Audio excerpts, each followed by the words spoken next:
Assalamu alaikum students. Hafiz Nabil Ahmed here. International business week 8। आज हम discuss करेंगे strategies for MNCs, exporting, licensing, franchising, strategic alliances, foreign direct investment, selecting the entry strategies and multinational strategies.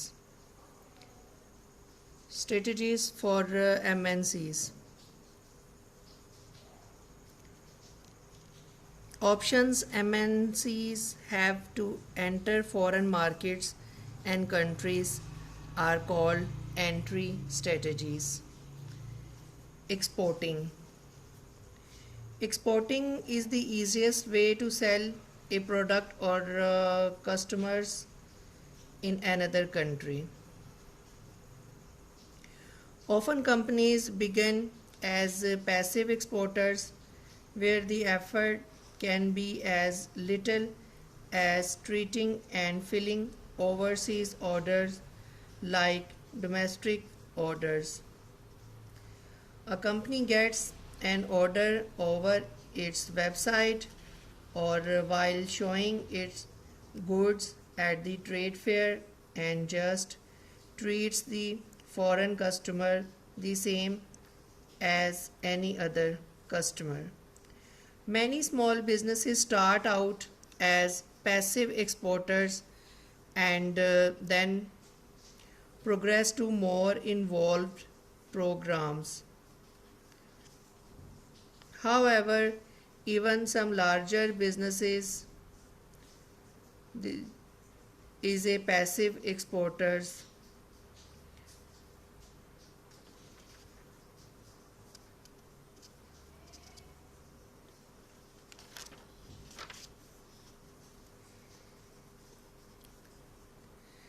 Once a company moves beyond passive exporting, there are two general export strategies for the MNC: indirect exporting and direct exporting. Indirect exporters use go-between companies to provide them with the knowledge and contacts necessary to export into different countries. Smaller companies and beginning exporters that are looking for an export options without the complexities of doing it alone often favor this approach.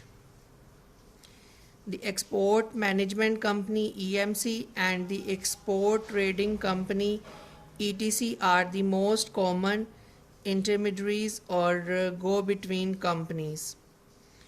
EMC intermediary specializing in particular types of products or particular countries or particular regions. ETC intermediary similar to EMC, but it usually takes title to the product before exporting. When a company uses an EMC, it is outsources the functions that the company otherwise does internally with an export unit or international sales force. That is, instead of the exporting company, the EMC promotes the company's products to international buyers and distributors.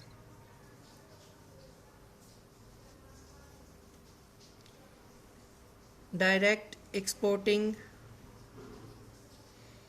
More aggressive exporting strategy where exporters take on the duties of the intermediaries and make direct contacts with customers in the foreign markets are called direct exporting.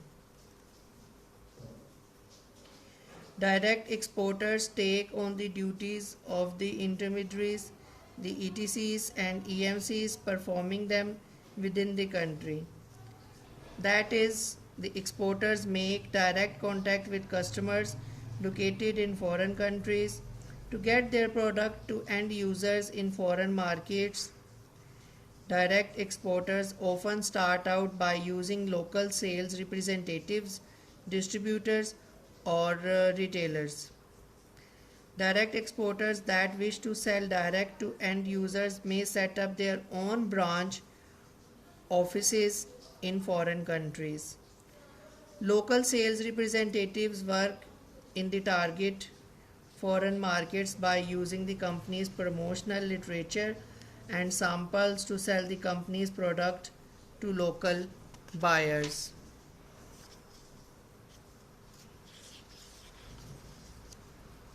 Licensing. Contractual agreement between a domestic licensor and a foreign licensee.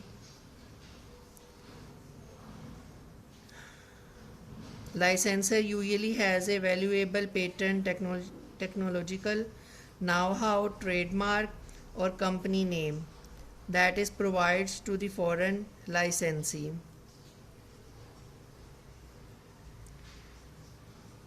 A licensor has some valuable asset that it will allow the licensee to use for a price. This asset might include a valuable patent and many other things.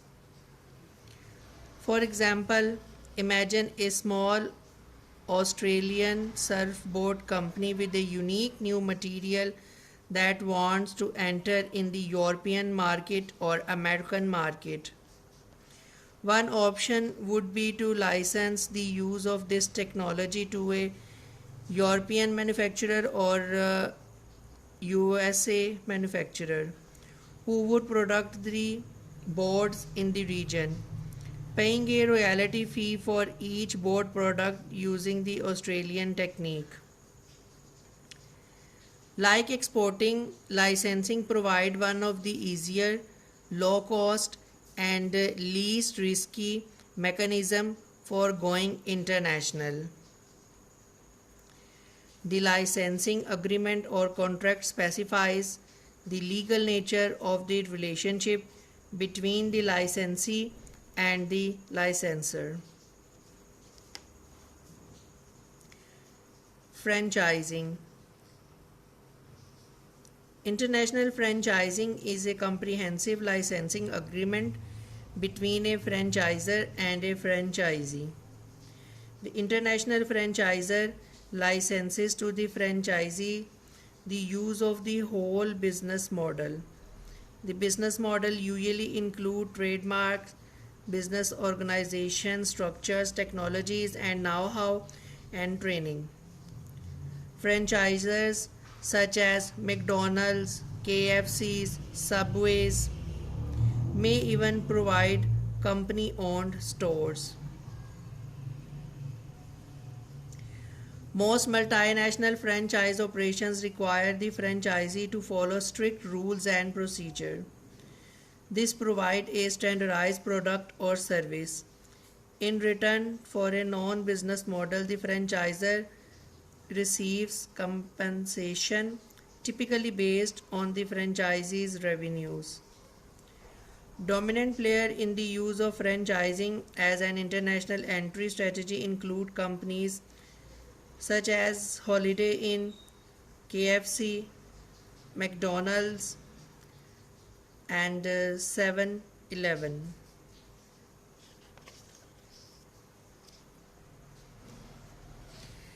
When considering international licensing, international managers often look at three factors: the characteristics of their product, the characteristics of the target country in which the product will be licensed, and the nature of their company. The product. Companies that license older technologies avoid giving potential competitors their innovations while using the license to continue to profit from earlier investment. Another consideration in the licensing decision is if the company has a product that no longer has domestic sales potential, perhaps because of a domestic market saturation or domestic buyer anticipating new technologies. Characteristics of the target country. Characteristics of a local market that add cost to a product often make licensing more attractive than exporting or other country strategies.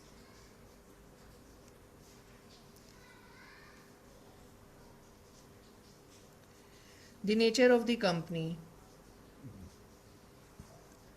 If your company lacks adequate financial, technical, or managerial resources to export or to invest directly in foreign operations, licensing can be an attractive entry strategy. With licensing, the company does not have to invest much to manage international operations. There is no need to hire EMC or ETC. There is no need to spend the money to create an export department, manage a foreign sales force, or build or buy an overseas unit.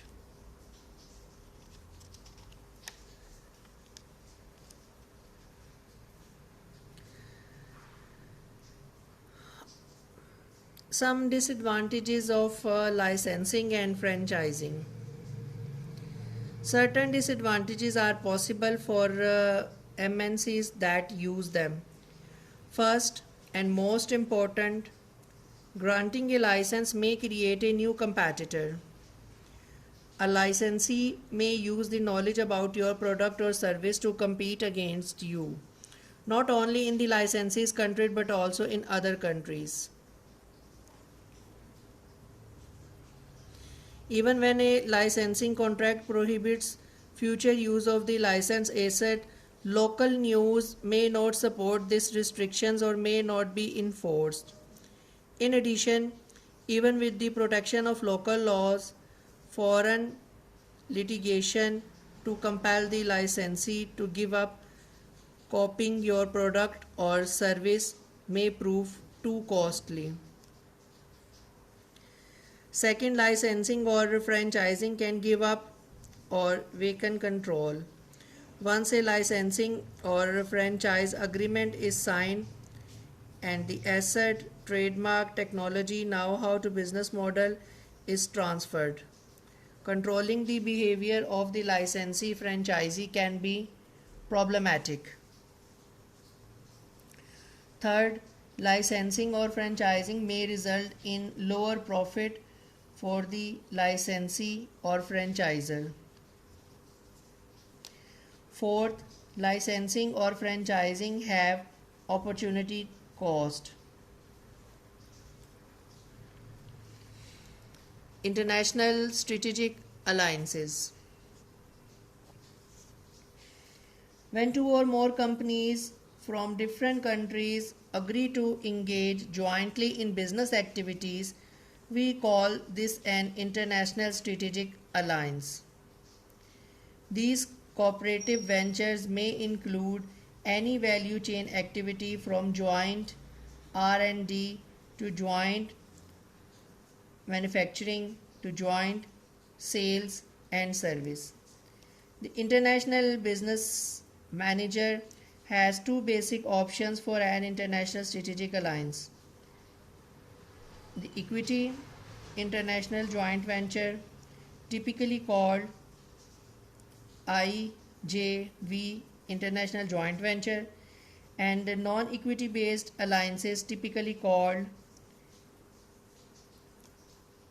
International Cooperative Alliance ICA.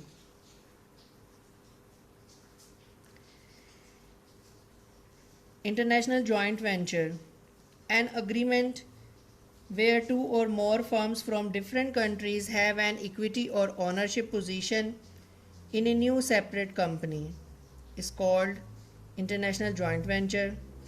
On the other hand, an agreement for cooperation between two or more companies from different nations that does not set up a legally separate company is called International Cooperative Alliance ICA.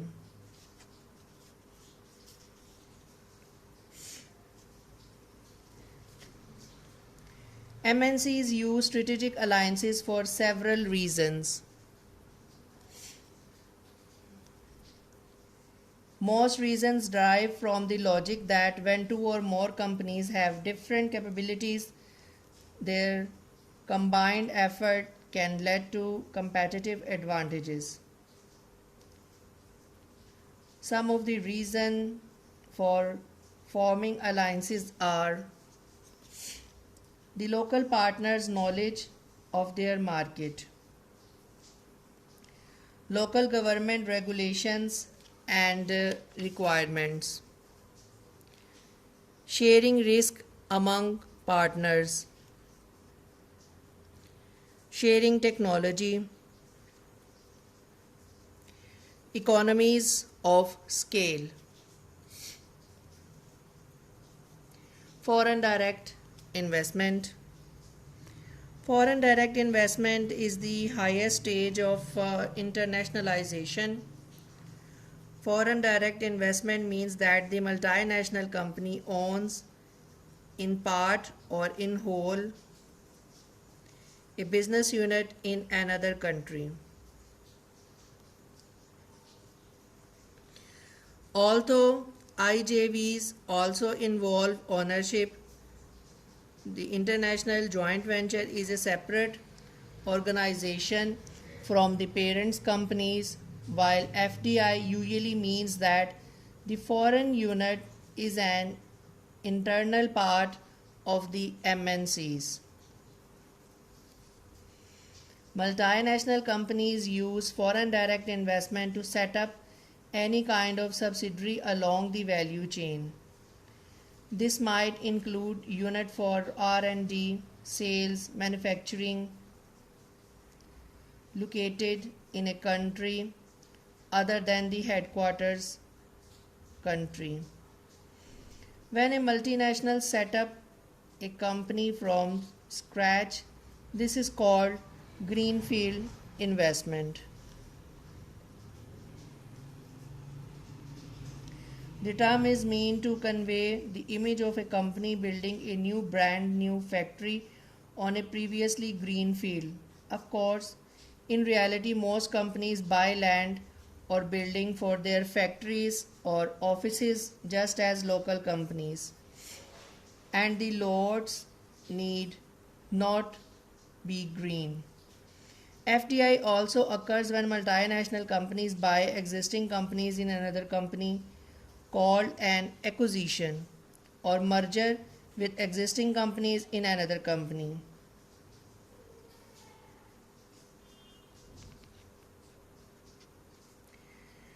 The rapid pace of technological change and the liberalization of foreign investments policies by numerous countries are the major driving factors leading to more M&A as a form of FDI.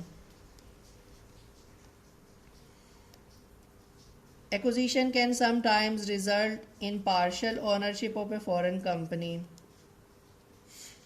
FDI can occur anywhere in the value chain.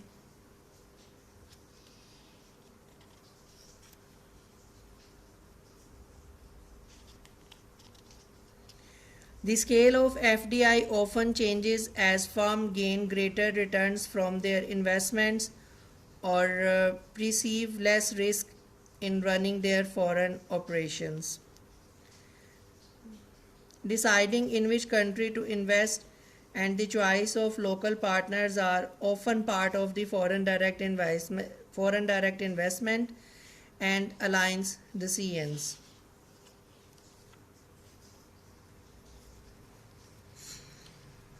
Usually, not always, MNCs try exporting licensing or alliances prior to FDI. Experience with these other entry strategies helps prepare the MNC and its manager for the complexities of FDI and helps minimize the risks associated with failure.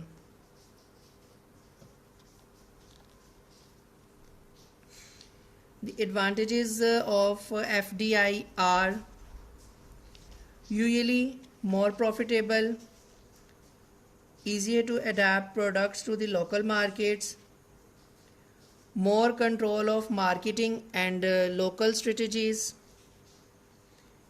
improved local image of the product or service, easier to provide aftermarket service, reduces cost of selling locally in host countries or regions, avoids tariffs or import quotas on finished products or supplies.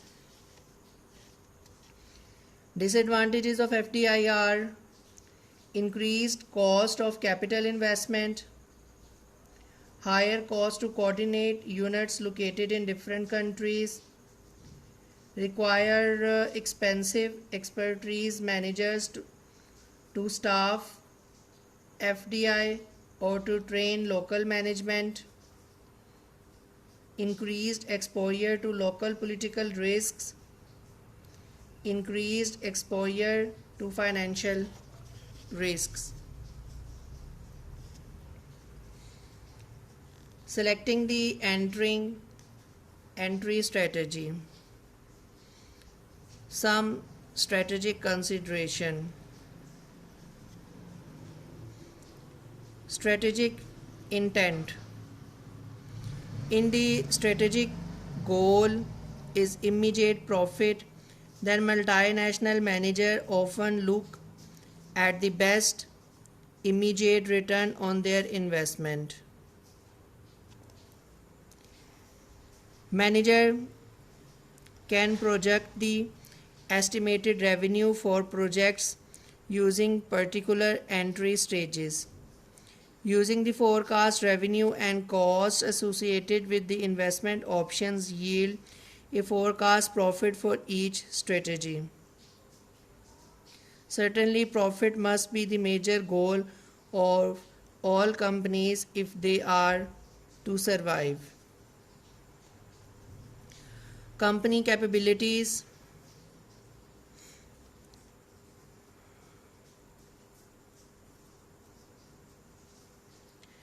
The first question that governs almost every entry choice is, what can the MNC afford?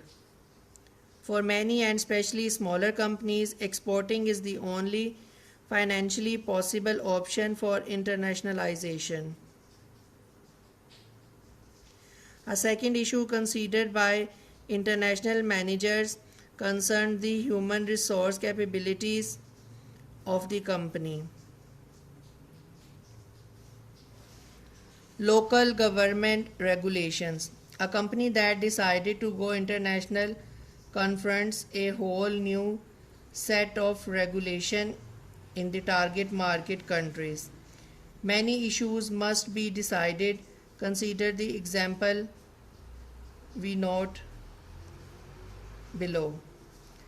What kind of import or export tariffs, duties or restrictions exist? Excessive import tariffs, for example, may inflate the price of component for products produced in a foreign country or home country product exported into the foreign country. Laws might restrict foreign ownership or entry in local firms. Target market and product characteristics. Characteristics of products are equally important. Factors related to the target international market affect the entry decision in several ways.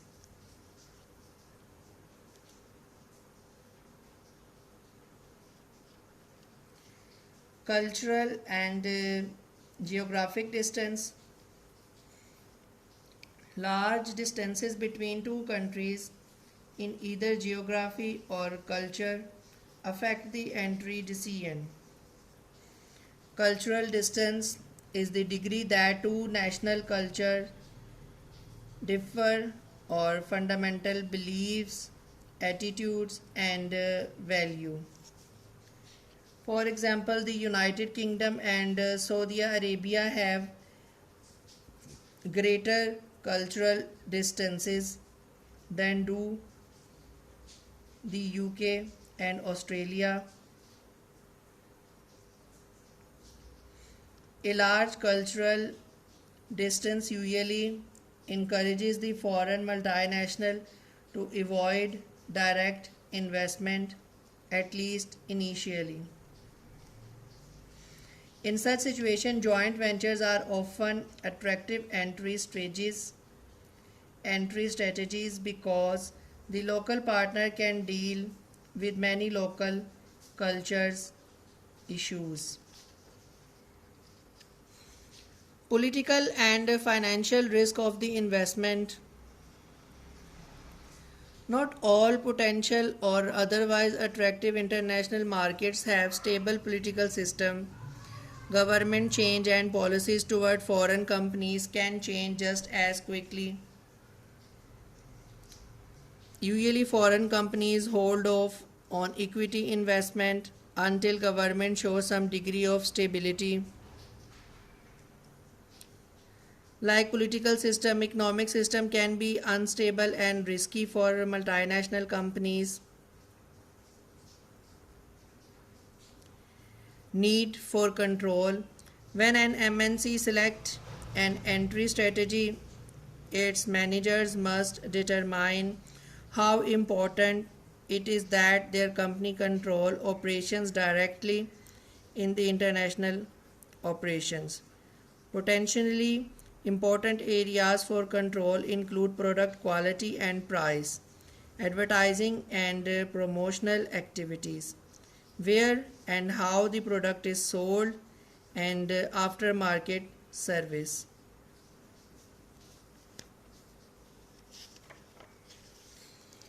Entry strategies and multinational strategies. Most MNCs do not use a single entry strategy for all markets or for all products. Rather, they use combination of entry strategies that reflect the best strategic choice for local conditions that best support the more general multinational strategy of their company. The first question most international managers ask is, why do we want to be in this country? Potential answers might include getting raw materials, manufacturing products, or selling product, or perhaps any combination of these. Because transactional strategies seek location advantages more than other strategies do. They use any entry strategy for any value chain activity that can minimize cost or increase quality. The basic diagnostic question for the international manager is, what entry strategy best serves the company's strategic objectives for being in a given country or a region. Thank you very much. End of today's lecture.